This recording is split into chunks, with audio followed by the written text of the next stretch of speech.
Welcome to the deep dive. Today we're jumping into something really critical, I think. It's about remote employee recognition, Right. and specifically how the game has completely changed.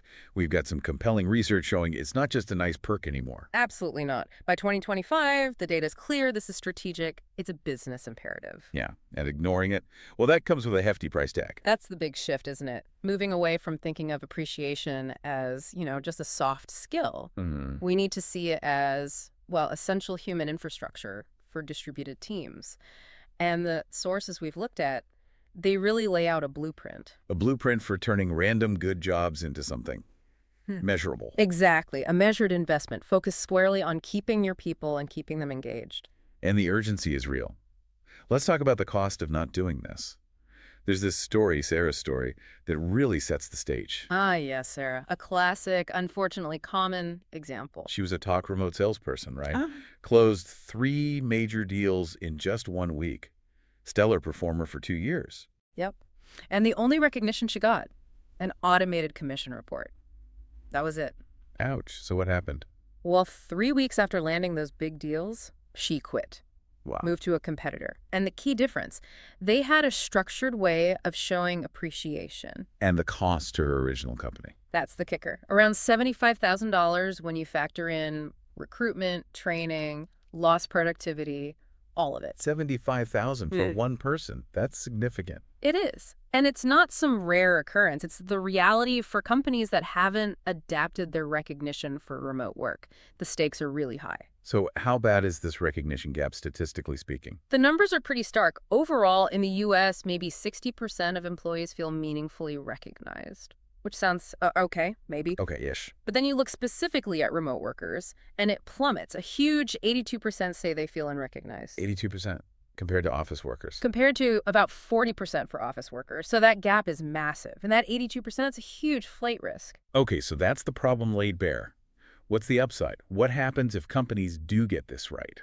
The reward is substantial. The data is really clear here.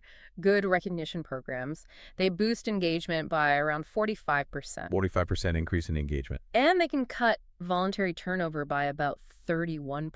Wow. So you're not just making people feel warm and fuzzy, you're directly impacting your bottom line, protecting it, really. So our mission today, for you listening, is to help bridge that huge 82% gap. We're going to unpack this framework, the 8 pillars, look at practical strategies. And importantly, how to measure it, how to track equity and success so it's driven by data, not just, good intentions. Right. Okay, let's start with why this is even a problem. Why do the old ways of saying thanks just not work remotely? Well, the fundamental issue is the loss of, let's call it, organic awareness. Organic awareness, meaning? Meaning in an office, you just see things. You see who's pulling a late night, you witness someone nailing a tough presentation, you overhear a great customer call. Right, the casual hallway great job or the pat on the back. Exactly. That spontaneous stuff, it relies on proximity. And when everyone's working behind their own screen, often in different time zones. That whole organic layer just vanishes. Completely. So you have to be intentional. You have to design systems to make that invisible work visible. And if we can't easily see the work, I guess acknowledgement gets delayed. It waits for the next one-on-one or the quarterly review. And that delay is costly psychologically. The sources really hammer this point home. Not so. Recognition loses its punch when it's not timely. Think about it. Daily, immediate acknowledgement makes nearly everyone, like 98% of employees, feel valued. 98% up. Compare that to, say, annual performance feedback. Only 37% feel valued by that. That's a massive difference. It is. And in remote asynchronous teams, that perfect moment for a thank you can just slip away unless you have systems ready to capture it instantly. Then there's just the sheer noise of digital life. So many notifications, emails, pings. Oh, absolutely. Digital noise and fatigue are huge factors. We've all heard of Zoom fatigue, right? It's a real thing. Definitely. So if your recognition is just another Slack message lost in a busy channel or a generic email. It doesn't land. It's just more clutter. Exactly. It needs to cut through that noise. It has to feel distinct, important. And the last challenge you mentioned, visibility bias. This feels really insidious, especially remotely. It really is, because not every star player shouts about their achievements. Right. Definitely not. You have introverts, people focused on deep work. Precisely. People who just get the job done without making a big fuss. In an office, their quality might eventually get noticed, maybe indirectly. Or remotely. Remotely, they can become invisible unless you build specific, intentional processes to find and acknowledge those quiet contributors. So you need systems that counteract that bias, that don't Right. just reward the loudest voices. You absolutely do. You have to actively design against that, who you happen to chat with more bias. It's about fairness and recognizing true impact, regardless of personality type. Okay, that makes sense. Understanding those constraints, the delay, the noise, the bias, that feels like the crucial first step. You can't fix a problem you don't understand. Exactly. It moves you from just wishing things were better to actually designing a recognition culture that works for a distributed world. So if those are the big challenges, what's the solution look like? Yeah. You mentioned this 8 pillars framework. Let's dig into that. Maybe focus on, say, 3 really critical ones. Sounds good. These pillars are really the foundation for making recognition impactful, not just random acts of appreciation. Okay, pillar number 1. Let's start there. Given what we just discussed about delays. It has to be timeliness and frequency. And the way you achieve this is through micro-recognition. Micro-recognition. Okay, what does that mean in practice? It means getting away from thinking about rewards only quarterly or annually. It's about small, frequent acknowledgments, things that happen in real time or very close to it. Right when someone finishes a task or hits a small milestone. Exactly. Catching people doing things right immediately. So how do you actually do that systematically, especially across a large team? The key is leveraging technology. Automation and integration are your friends here. Like setting up automated celebrations for work anniversaries, hitting project benchmarks, completing training, delivered instantly. Maybe through a dedicated platform, maybe integrated into Slack or Teams. So it lands right when the achievement is fresh in their mind. Precisely. It creates that immediate positive feedback loop. Doesn't get lost, doesn't feel like an afterthought. Okay, makes sense. Yeah. Pillar 2. You mentioned the diversity of recognition types earlier. Yes. This is about understanding who is giving the recognition, and specifically embracing peer power. Peer power. So not just top-down from the manager. Absolutely not. Manager feedback is still vital, of course, but the research is compelling. 41% of employees actually prefer recognition from their peers. 41%, that's almost half. It is. So horizontal appreciation, peer-to-peer, needs to be given equal weight. It can't be an add-on. It has to be core. So a good program needs what kinds of recognition? Yeah, the full spectrum. You need those frequent, often informal, peer-to-peer kudos or props. Then you need the more formal manager-to-employee recognition, which often carries more weight or ties to rewards. And interestingly, also upward recognition, allowing team members to appreciate their managers or leaders. That's interesting. So it flows in all directions. Exactly. That multi-directional flow is what builds a genuine shared culture of appreciation rather than just a top-down mandate. Right. Okay, and the third critical pillar you wanted to highlight, pillar 6, I think. Yes. Pillar 6, analytics and equity monitoring. This, for me, is what elevates recognition from a nice initiative to a strategic lever you can actually measure and improve. Taking the guesswork out of it. Completely. You have to track the data. What gets measured gets managed, right? So what kind of metrics are we talking about? Key things like who's participating? Are managers in certain departments recognizing people more than others? Yeah. Are there differences across roles? Okay. Participation rates. What else? Critically, distribution equity.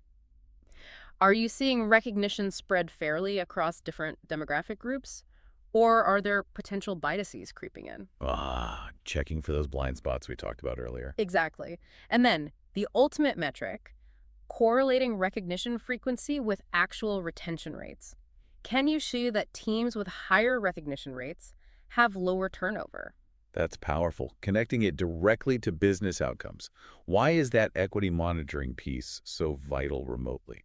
Because it's your early warning system. The data can flag issues before they become full-blown crises. How so? If your dashboard shows, say, that women in engineering haven't received much recognition in the last quarter, or that a specific remote team seems to be getting overlooked. You can intervene before people start feeling undervalued and looking elsewhere. Precisely. You can have targeted conversations with managers, provide coaching, adjust the program. It allows you to be proactive about fairness and inclusion, which is just essential for engagement, especially when you don't have those daily face-to-face interactions. That proactive, data-driven approach really does seem like the game changer. Okay, so we understand the challenges. We have the core pillars. Let's get practical. How do you actually implement this stuff effectively? Right. Strategy matters. How do you make these moments really land and stick? Especially in that noisy digital environment we mentioned. Well, the first strategy is all about specificity. We have to kill the generic good job. Huh. Yeah, great work. Thanks for what, exactly? Precisely. It lacks impact. It doesn't reinforce desired behaviors or company values. It's just empty praise.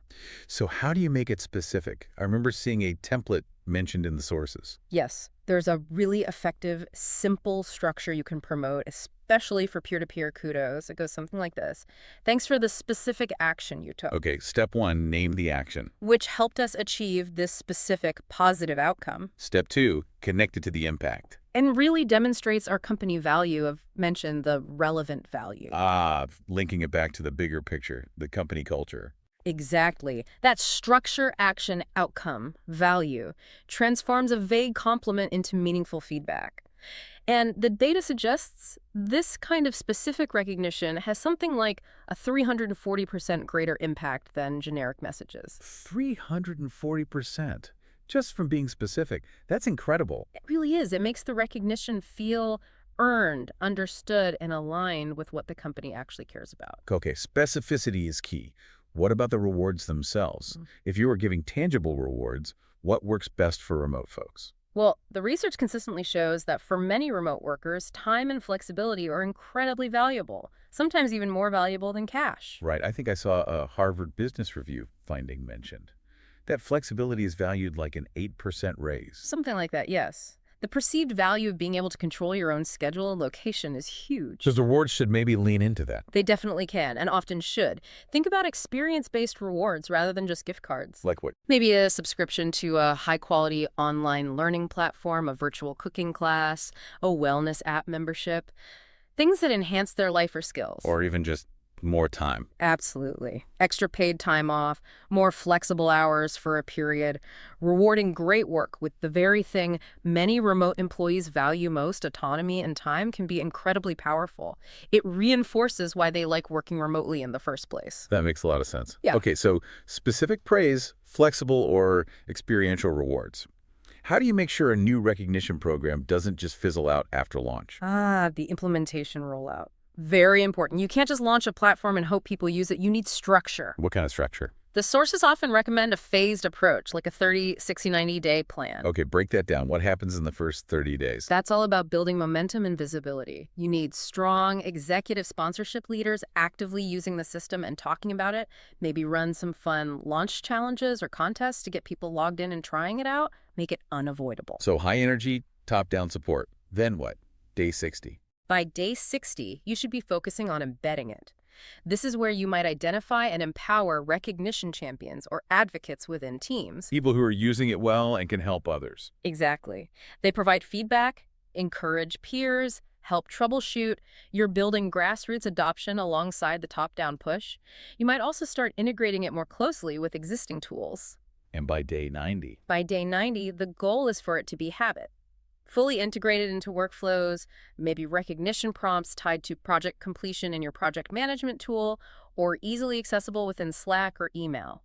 It should feel like part of the normal way of working, not an extra task. Making it seamless. Muscle memory for the organization. That's the idea. That structured rollout helps build habits and prevents it from becoming just another forgotten initiative. That whole picture-specific praise, right, rewards, structured rollout feels really comprehensive. Let's tie it all back to the money, the ROI. How do you actually calculate the return on investing in a recognition program? It primarily comes down to cost avoidance, specifically avoiding turnover costs. All right, that $75,000 figure for Sarah wasn't hypothetical. Not at all. So let's use that concrete example from the research. Imagine a company with, say, 200 employees. Okay. And let's say their current voluntary turnover rate is 20% annually. That's pretty typical, maybe even a bit low these days. So 40 people leaving each year. Right. And if the average cost to replace each employee recruitment, onboarding, lost productivity is $50,000. Okay, 40 times $50,000. That's $2 million a year walking out the door. Ouch. Big ouch. Now, let's say you implement a strong strategic recognition program following these principles: timely, peer-driven, data-backed. And it helps reduce that turnover rate from 20% down to, let's be conservative, 13%. Okay, so now only 26 people are leaving instead of 40. Exactly. That's 14 fewer departures. Multiply those 14 people by the $50,000 replacement cost. 14 times 50,000. That's $700,000. $700,000 in annual savings from reduced turnover. That's the cost avoidance. Wow. So when you compare that $700,000 saving to the cost of implementing and running the recognition platform or program, The ROI is likely enormous. typically, yes. It clearly frames recognition not as an expense, but as a high return investment in retaining your talent.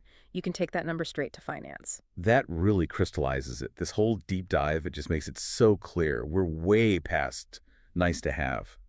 Strategic, data-informed recognition. It's basically essential infrastructure now, isn't it? Especially for remote and hybrid teams in 2025. It absolutely is. You simply cannot afford to have that 82% of your remote workforce feeling unseen and unappreciated. The risk is just too high. And the cost of inaction just keeps climbing. What was that stat? Over half of employees are looking for new jobs right now. Yeah, around 51% are actively job searching or watching for opportunities. If you're not actively giving them reasons to stay, positive reasons rooted in feeling valued, Someone else will. someone else will try, and you risk losing your best people simply because you didn't have a reliable, manageable way to say thank you effectively in a virtual world. Okay, so let's leave our listeners with a final thought to chew on. It connects recognition to that bigger, sometimes tricky, conversation about remote work policies. Right. The source materials touch on this MIT research, for example, showing that heavy-handed forced return-to-office mandates, they often drive away top performers. The very people who value that flexibility the most. Exactly. So if you think of flexibility as a kind of baseline retention bonus, a key reason people, especially top performers, choose to stay with remote-friendly companies, Uh-huh. then think of strategic recognition as the performance amplifier. It's the thing that ensures those valuable remote employees don't just stay, but feel deeply seen, valued, and connected enough to perform at their best. So the question becomes, in an era where flexibility is table stakes for many, how critical is intentional, data-driven appreciation in counteracting potentially disruptive policies, or just ensuring your remote talent feels truly indispensable? What role does it play in making them feel that connection, that their contribution matters, regardless of where their desk is? Something definitely worth thinking about as you map out your own recognition strategy. Thank you for joining us for the deep dive.